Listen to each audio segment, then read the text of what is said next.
Leodi. Saya berasal dari kelompok 5. Kali ini saya mendapat bagian yang menjelaskan materi mengenai isu-isu etika dan sosial yang berhubungan dengan sistem. Di sini ya. Etika adalah suatu prinsip-prinsip mengenai kebenaran dan kekeliruan yang bisa digunakan individu yang bertindak sebagai perilaku moral bebas untuk menentukan pilihan dan menuntun perilakunya. Sistem informasi ini menimbulkan pertanyaan masalah etika yang baru mengenai untuk individu maupun untuk masyarakat, yaitu karena sistem informasi ini memberikan perkembangan kemajuan sosial yang intens dan juga memberikan ancaman, yaitu distribusi kekuatan. Dan teknologi informasi juga dapat digunakan untuk perkembangan kemajuan sosial dan juga dapat digunakan sebagai tindakan kriminal yang akan mengancam nilai-nilai sosial. Isu etika dan sosial politik itu sangat berkaitan satu sama lain, di mana isu etika itu mempengaruhi individu untuk memilih tindakan, atau di mana di antara dua prinsip etika yang kadang menimbulkan konflik. Lalu isu sosial itu berasal dari isu etika yang sejalan dengan masyarakat, yang dimana masyarakat ini berharap kepada diri seseorang untuk melakukan tindakan yang benar. Dan isu politik ini berasal dari konflik sosial yang pada umumnya berkaitan dengan penggunaan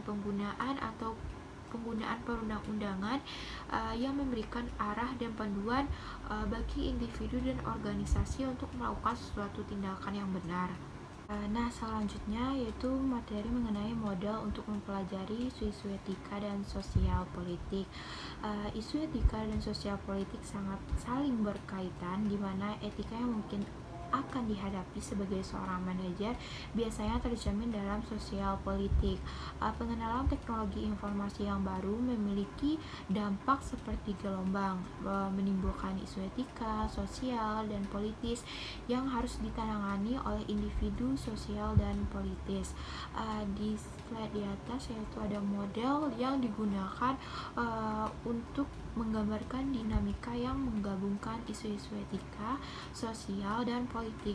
Model ini juga berguna untuk mengidentifikasi dimensi moral utama dari masyarakat informasi yang bisa memotong berbagai level tingkatan tindakan individu, sosial, maupun politik. Yaitu materi tentang dimensi moral era informasi. Isu etika, politik, dan sosial itu yang penting yang diangkat oleh sistem informasi mencangkup dimensi moral sebagai berikut, yaitu ada 5.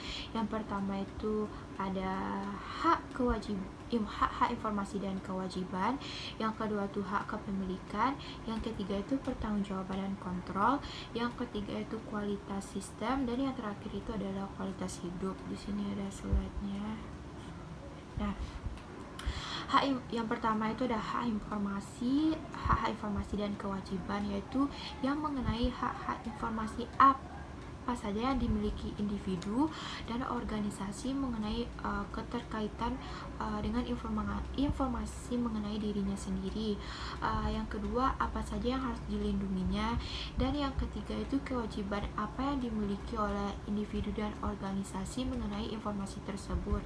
Yang kedua itu ada hak kepemilikan, yaitu mengenai bagaimana hak milik intelektual tradisional bisa terlindungi dalam masyarakat digital, di mana pelacakan dan pelaporan mengenai kepemilikan sangat susah dilakukan, dan juga mengabaikan hak milik seperti itu juga sangat mudah dilakukan.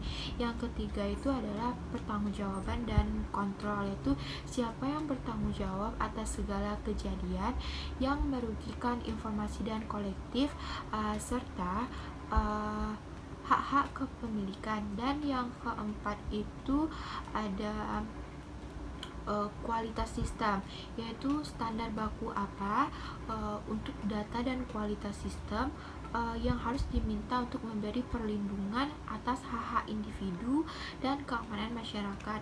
Dan yang terakhir itu ada ke kualitas hidup, yaitu nilai-nilai apa yang harus dipelihara dalam masyarakat informasi dan pengetahuan, dan institusi apa yang harus dilindungi dalam penyalahgunaan terhadap informasi, dan nilai-nilai kultural dan praktik-praktik apa yang didukung oleh teknologi informasi baru. Selanjutnya yaitu tren-tren teknologi yang mengangkat isu-isu etika, yaitu ada 4 tren, yaitu bisa dilihat di sini, yaitu ada tren dan dampaknya. Yang tren pertama yaitu kekuatan informasi berlipat ganda tiap 18 bulan, yaitu dampaknya semakin banyak organisasi yang bergantung pada sistem komputer untuk menjalankan operasi-operasi penting. Nah, dalam tren ini semakin memungkinkan bagi sebagian organisasi memanfaatkan sistem informasinya dalam proses produksi. Hasilnya adalah ketergantungan kita kepada sistem dan kesalahan-kesalahan yang terjadi pada sistem, serta kualitas data yang buruk juga semakin meningkat. Aturan-aturan sosial dan hukum ini juga belum mengatur ketergantungan seperti ini. Namun, standar baku untuk meyakinkan akurasi dan kemantapan sistem informasi belum secara universal diterima dan diupayakan. Tren kedua yaitu biaya atau ongkos penyimpanan data menurun secara drastis, yang berdampak yaitu organisasi bisa dengan mudah membangun dan memelihara database individu secara lebih rinci.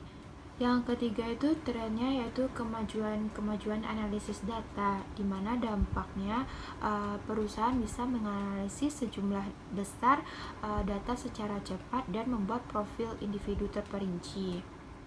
Nah, kemajuan dalam teknik analisis data dan dalam jumlah besar merupakan teknologi ketiga yang menggarisbawahi perhatian terhadap bidang etika, karena memungkinkan perusahaan untuk menemukan informasi yang lebih rinci mengenai individu.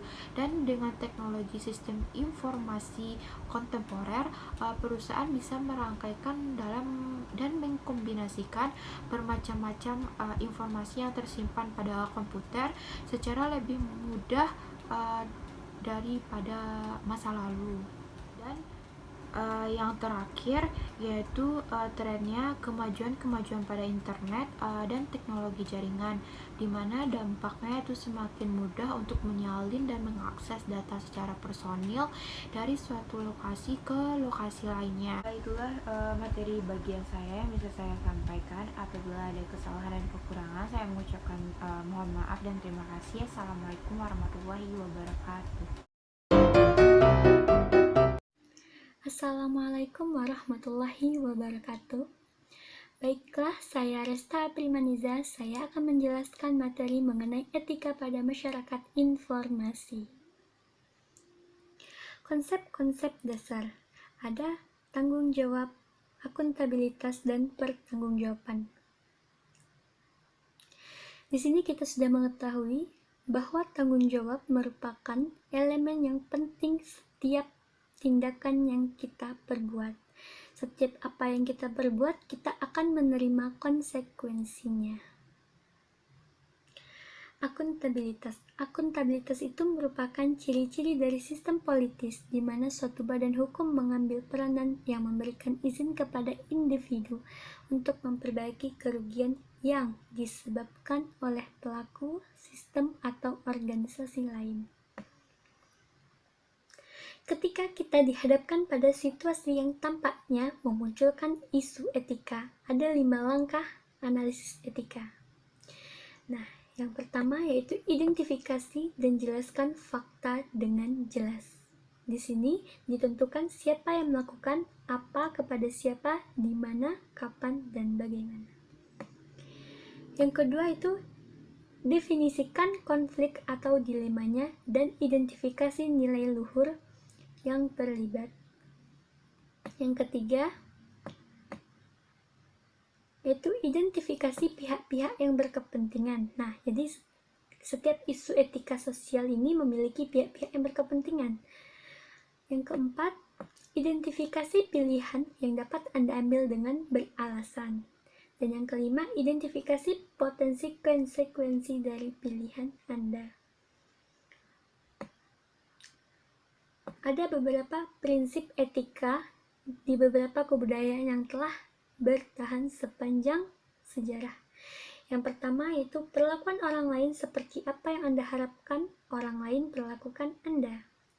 Yang kedua, jika sebuah tindakan tidak baik untuk dilakukan berulang-ulang, tindakan itu tidak baik untuk dilakukan oleh siapapun juga. Yang ketiga, jika sebuah tindakan tidak dapat dilakukan berulang-ulang, tindakan ini tidak tepat untuk diambil. Yang keempat, ambil tindakan yang dapat mencapai sebuah nilai yang lebih besar atau luhur. Yang kelima, ambil sebuah tindakan yang menghasilkan potensi bahaya atau biaya yang paling sedikit. Yang keenam, asumsikan bahwa sebenarnya semua objek nyata dan tidak nyata dimiliki oleh seseorang kecuali jika ada pernyataan khusus yang lain. Aturan profesional pelaksanaan dipromulgasikan oleh perkumpulan para profesional seperti American Medical Association (AMA), American Bar Association (ABA), Association of Information Technology Professional (AITP), dan Association of Computing Machinery (ACM).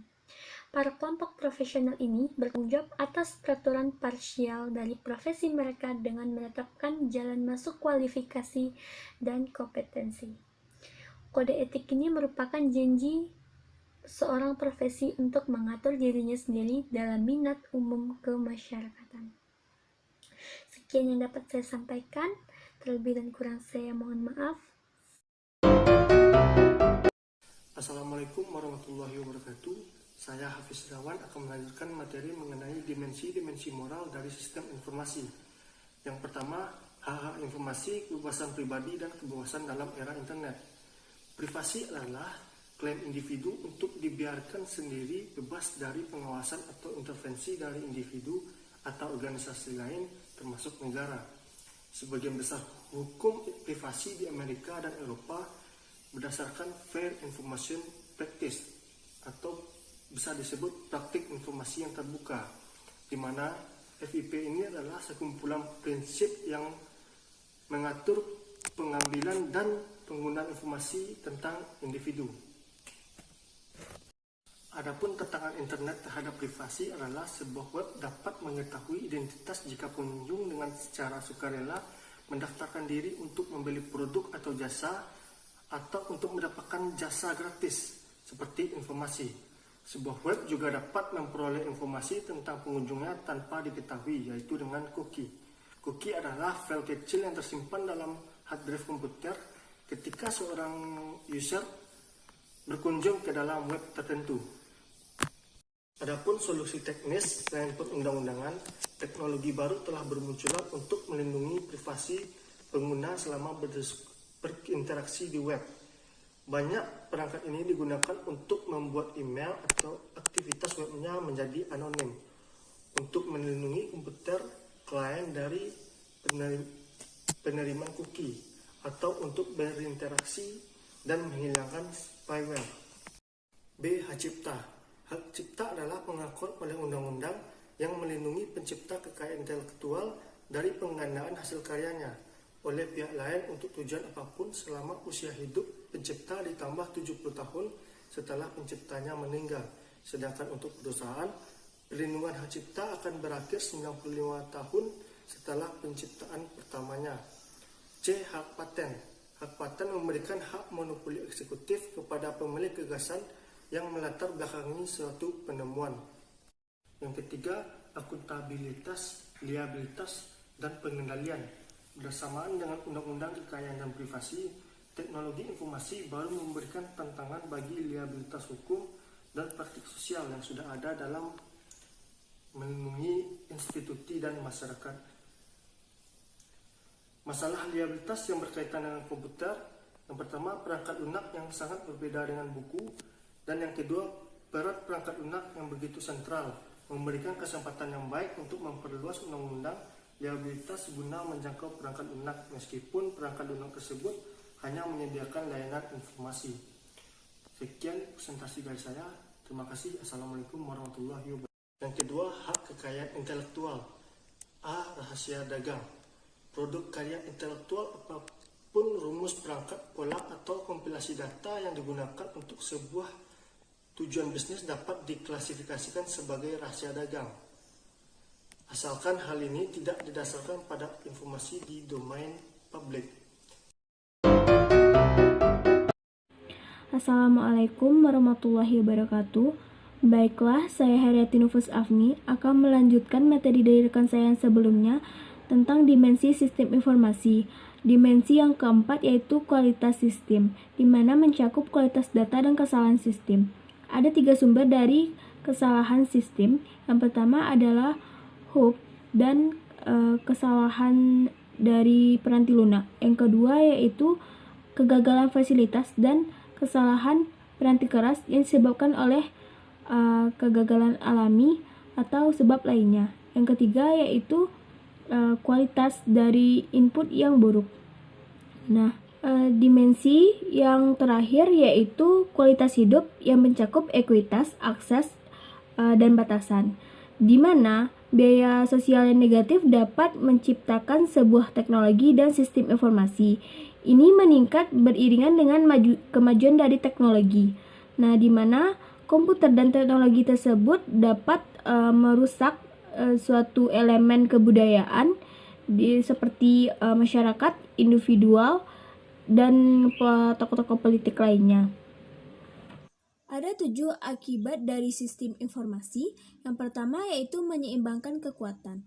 Ketakutan di era komputer adalah mainframe komputer yang terpusat, yang memusatkan kekuatan di kantor-kantor pusat saja, namun di kantor-kantor daerah tidak. Maka terjadi ketidakseimbangan antara kantor pusat dan kantor daerah. Yang selanjutnya yaitu kecepatan perubahan, di mana kompetisi yang didasarkan pada waktu memiliki sisi buruk. Perusahaan mungkin tidak memiliki cukup waktu untuk merespon pesaing global, dan mungkin perusahaan tersebut dalam keadaan diambang kehancuran. Yang ketiga yaitu ketergantungan dan kerentaan. Banyak instansi-instansi pemerintah maupun perusahaan yang bergantung pada sistem informasi. Tanpa disadari, para pengguna bergantung pada sistem informasi, tetapi sebenarnya sistem informasi yang digunakan sehari-hari tersebut rentan terhadap gangguan. Yang keempat yaitu penyalahgunaan komputer. Penyalahgunaan komputer terjadi akibat adanya cara-cara ilegal yang dilakukan tanpa memikirkan etika. Jadi ini akan menjadi masalah besar bagi suatu perusahaan jika data-datanya tersebut tersebar di media sosial. Yang kelima yaitu pekerjaan, di mana merekayasa ulang pekerjaan adalah hal yang umum yang dianggap komunitas informasi sesuatu yang unggul. Namun kenyataannya bahwa sistem informasi tentang merekayasa ulang pekerjaan dapat membuat manajer menengah kehilangan pekerjaannya. Yang keenam yaitu ekuitas dan akses. Jaringan digital yang berada di sekolah-sekolah Amerika Serikat yang berada di daerah miskin itu sedikit peluang mendapatkan komputer atau internet yang bagus. Namun beda di sekolah-sekolah yang berada di perkotaan. Ini akan menyebabkan kesenjangan keahlian di beberapa daerah tersebut. Yang terakhir yaitu resiko kesehatan. Penyakit-penyakit yang berhubungan dengan pekerjaan seperti cedera dan stres ini bisa menyebabkan berdampak buruk. Seperti yang kita rasakan saat ini, di mana terjadinya COVID-19 mengakibatkan perkuliahan kita sebagai mahasiswa dilakukan secara online. Jadi kita melakukan tatap muka dengan melihat HP atau komputer. Cahaya yang dihasilkan tersebut akan merusak mata.